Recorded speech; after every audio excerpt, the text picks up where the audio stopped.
Doug and Danny, how we doing today? We good. What's up, Arthur? How are you? I should say Danny and Doug. Danny and Doug, how we doing today? We all know who the real CEO is. Doug, you do your thing too, though. There's no argument about that. This is my boss. This is my boss. What's going on in the Show Me? It's been great. So glad to have been able to do this podcast as we're continuing to grow the business. And we want to thank you for allowing us to take over your show for a little bit. Danny, you popped it off, so I'm gonna keep you with the questions real quick. When I first told Bold Exchange, right, got on the phone, Doug, you got in the group text, okay, y'all are running the podcast for August. What were your initial thoughts? Well, it was exciting because we had, we've done some of this type of stuff in the past, more in a written format. Our book, Boldly Black Owned, from almost a couple years ago now, was all based on interviewing great Black entrepreneurs and shedding light on what they're doing, how they got started, their story. And so I was really excited. It's kind of a return for me to my roots in journalism, but also to the roots of Bold Exchange. The young Gwen Eiffel we got here. May she rest in peace. Late Gwen Eiffel, and then we bring Doug in here, and he was hitting me hard with the please subscribe. So I'm gonna just tell y'all right now, please subscribe. Please subscribe for me to Max Out Time with AJ2 on YouTube. And if you're watching this, you just look at the link in the description. You get a little discount from your Bold Exchange if you go onto the website and be a patron of Bold Exchange. So please do subscribe and also be a patron of Bold Exchange. We all like to support Black-owned businesses because last time I checked, we all Black here. So, Doug, this was your first time doing this. I saw you on a little infomercial in St. Louis a few weeks back, and then you were on a podcast as well. Your first time hosting, what was that like? Maybe I'm just a little bit of a natural. I don't know. It felt good. I enjoyed it. I was like you said, making sure people subscribe, making sure they know where to find other episodes. And it's like, oh, this is a natural break in the conversation. Let me go ahead and make that plug. So I was like, okay, maybe I could have been a journalist in another lifetime, or maybe the next one. I don't know, but I enjoyed it a lot. I knew it would be a natural fit. And the media portion had been there, like Danny said. I mean, the Today.coms, the New York Magazine, all of that, those types of articles were out there. But I wanted to see the bright shining faces with some other up and coming Black-owned companies, CEOs, and entrepreneurs. And you knew a few of them. So it was really interesting at the beginning. Most of them were your friends or people that you knew. And Doug, we started off with Alfred Jackson. He's helping entrepreneurs in Tulsa, Black business, Black Wall Street. And Danny, we started out with the first plant-based braiding company. Shout out to Ciara of Rebundle. And Doug, I saw sort of a transformation in your podcasting life, right? From the beginning with Alfred, somebody you knew, to Dr. Clayborne and Yasmine at the end. What did you think the first time you sat down to do this podcast? What was that experience like? Well, I say I really treated it at least for Bold Exchange. I handle a lot of the conversations we have with other companies, whether it be the Home Depots, et cetera, that we're really leaning into. So I really approached it in that way. Like, you want to do your homework first. I know journalists, and that's one thing I wanted to make sure that I did my homework. I did my research. I came with questions. I knew that a lot of the stuff I researched wouldn't even come up, but I want to be prepared. And I feel like I did that portion. So by the time I get to Dr. Clayborne towards the end of the month, I've been putting in my prep, and it just felt even more natural, more comfortable, because I was doing the steps I feel like I needed to take beforehand to make that conversation flow. So it was a little nerve-wracking. And then Alfred, because I knew him, that helped a lot for sure. Maybe I had a little extra joke or two because he was my boy, but I think all of that just helped me just get better over the month. And that's just the beginning, because this isn't the end. You did your research. I was like, dang, Doug came correct. Maybe you could be a journalist over here. And then Danny, we start off with you, the plant-based braiding company, and you hit us right off the bat with that real key and crucial number that I put in a lot of those social media clips. Only 2% of Black women get venture capital funding. It's really wild to see some of these numbers around the support for Black-owned businesses, not just from, where they stand within their industries, but specifically the venture funding is really, they're abysmal numbers. But in a way, it's, that's kind of partly the story of being Black in America is, you know, overcoming odds and also working against these statistical, you know, you probably won't be able to do this. We work against that every day. And, you know, I'm very proud to have been able to talk with Ciara on this platform because we're really good friends and, you know, she's doing some really great stuff. So to be able to shed light on all that Rebundle is tackling was an amazing opportunity. How important was it to highlight stories, highlight individuals, companies, and owners who are attempting and already have, if you look at Ciara, if you look at Abner, overcome these odds? I think it's incredible because, you know, first of all, this is the type of stuff that keeps us going. We are a Black-owned business that is powered by other Black-owned businesses. We couldn't do what we do without those businesses. And so it really is like critical and at the core of what we do to not just have these conversations, but shed light on what they're doing and support them, because we also know firsthand how difficult it can be to just get a foot in the door with potential customers on a large scale, to get some of the opportunities that you see other people getting and you know that, you know, some of these businesses deserve, but aren't able to make those inroads. So we've seen it firsthand. We know how difficult it is, and being able to applaud people for getting over those obstacles is really special to us. Yeah, and Doug, like I said before, you are a natural by the end. Everybody, if you haven't watched Bold Business Time, this series, we got 6 episodes already out with 6 amazing CEOs and entrepreneurs, innovators, owners of their own businesses, right? How important was that someone like Yasmine Arrington, right, who started a company over a decade ago? You've known her basically this entire time. How important was it to show her story and all that she has overcome, not just with her business, but in her life? Yeah, I mean, I think Yasmine was an inspiration to me before I even knew what entrepreneurship was or that I even wanted to be one. Because, like you said, I've known her almost that entire 10-year period. And I remember back then when I first learned of her, I was like, wow, she's killing it. Like, I wish I could do something like that one day. 5 years later, 6 years later, now I'm starting down the path that Yasmine had already started. And I could use her as one of those examples. So, like Danielle said that it's like just seeing someone do it, it moves the needle so far for you and you don't even realize it. Yeah. You said something crucial, just seeing her do it. Just from these 6 episodes, what did you take from some of these other business owners? We got to shout out Marcus Isiah. We haven't talked about him yet. What did you take from someone like a Marcus, someone like a Ciara, and what they do? Because they're really hustling. Yeah, I think you said it right there. It's like everyone is doing something different, but the common thread is that hustle and that hard work. Because, and something that I really touched on with Marcus is that people don't really realize how lonely it can be to start something or how difficult mentally it is, because you're going against the grain by starting your business, whatever it is. And so it's not like we are really by ourselves. We can think that, but when you see these different examples, it's like, okay, they're going through a similar situation as I am, even though it's not identical. And so I think that's really important to highlight that across the business owner and across the personalities.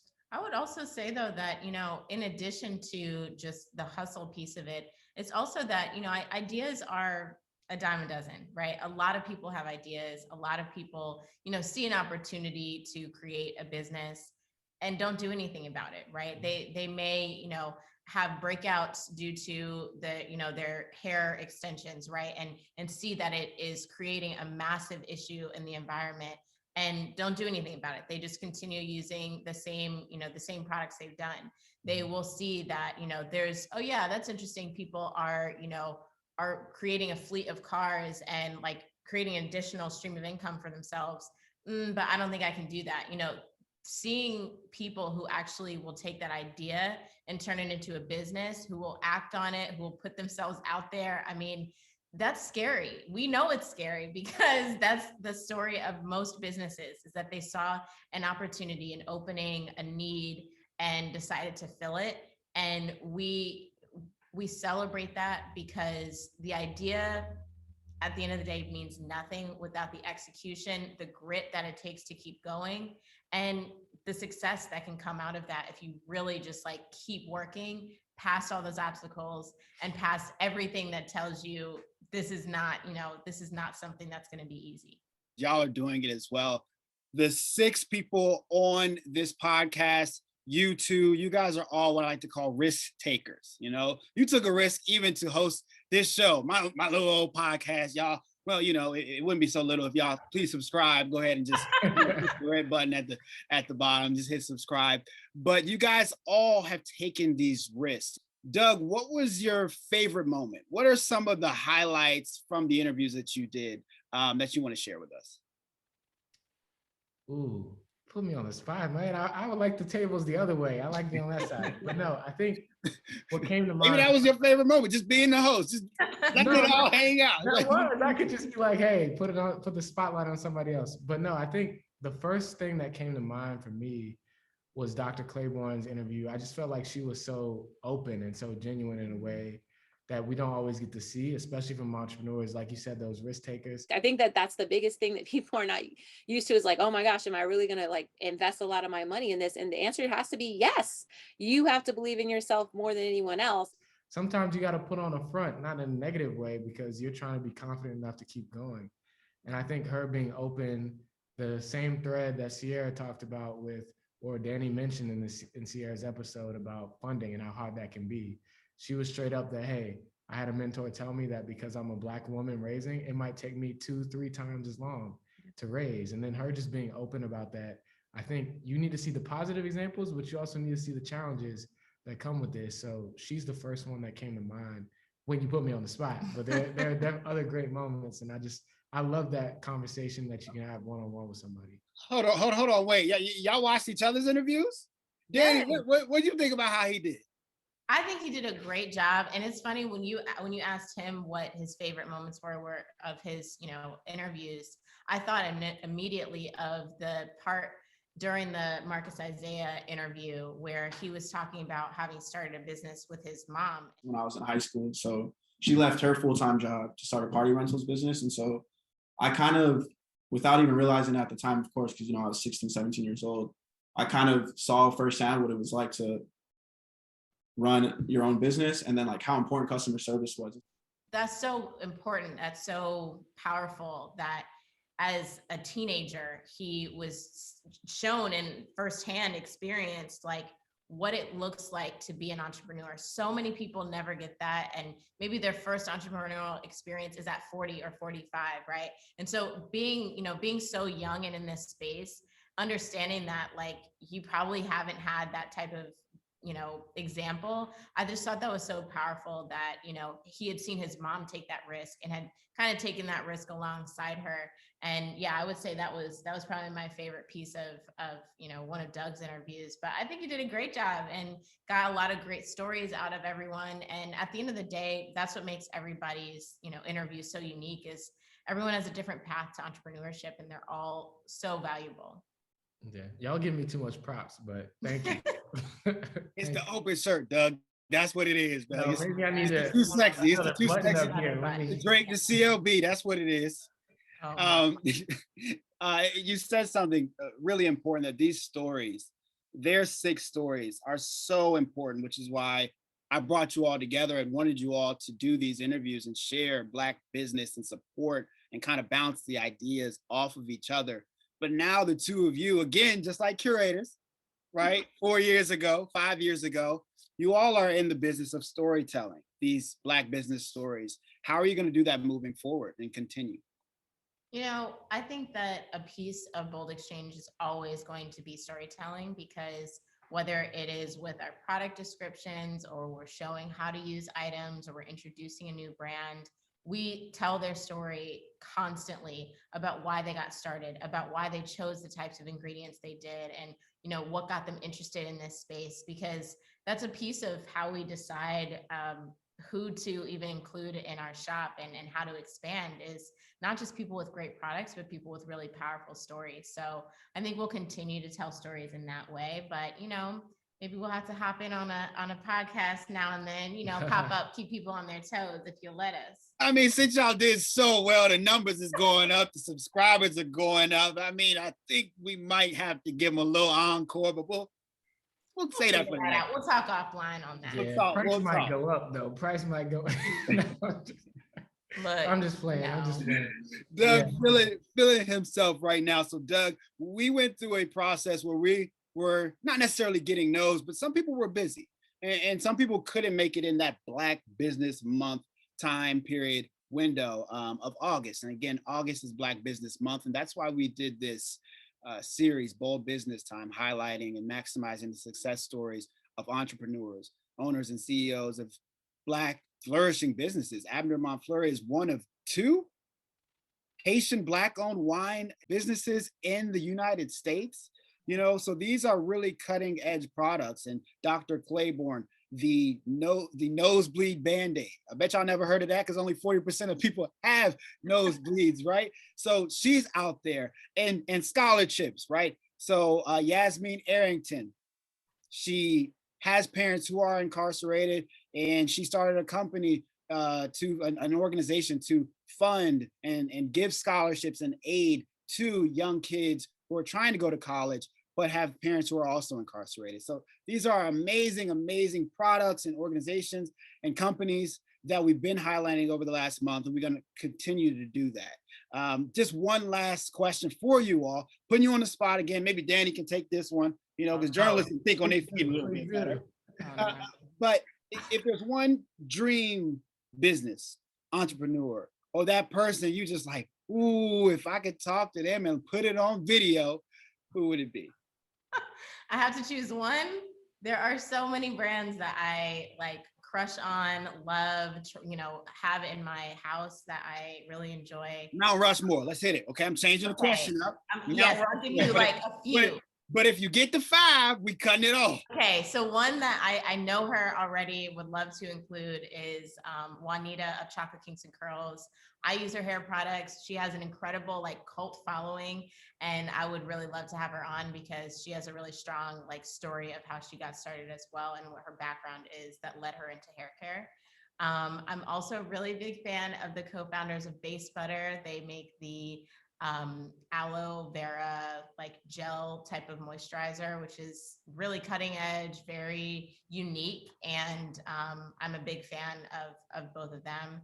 And I'm also kind of in the same vein a big fan of the founders of Marsh Mane, which is a Philly-based Black-owned beauty store. So it's like, you know, I remember growing up and going into beauty supply places that were not staffed by or owned by people who looked like me, and going into that space, it's like you're in a place that was built so much for the people that are shopping those products. So I'm a big fan of them too. I'm sure I could go on and on. I have lots of people I love. Oh, and the McBride Sisters, the wine brand, I love them. You and this wine, we're gonna have to get a 3-way McBride, Montfleur, Xchange. We're gonna have to do it that way because y'all really want to get in that business. I can tell, you know. You're always teaching me about wine. But I mean, in general, like that just shows there's a lot of Black-owned businesses out there that I really, really admire, whether or not we sell them on Bold Exchange or not. Like we've got a ton of stuff in this house that's from Black-owned businesses because it's just something that is really important to us. And there's so many great companies out there. So hopefully we can, you know, run it back and just continue to tell those stories because there's a lot of powerful ones out there. Y'all heard it here first, from the most convenient way to buy Black online. So all those products she just named, all the people we just named, at some point in time, they're going to be there. So, you know, start looking, start browsing. If you're watching again, the promo code is max out time. Type it right in. You get a little discount on what you want, you know, little lotion, light it up, get a little skincare, you know, all of that is on their website. The most convenient way to buy Black online, Bold Exchange. My 2 great friends and partners, Danielle Devins, Doug Spencer, the co-CEOs of Bold Exchange. Is there anything you all want to leave us with? We just want to thank you for allowing us to hop on your platform and tell such powerful stories. And also congratulations on all the success of Max Out Time. I mean, you've been at this for a while and have just continued to grow it, be so intentional about the growth, and we can't wait to see where it continues to go. Yeah, and I just got to sign off one last time and say subscribe to Max Out Time podcast on all major podcast platforms. And if you're watching YouTube, hit that subscribe link below. Right below. get all these episodes, and there's more to come. So stay tuned. Appreciate y'all. Thank you so much.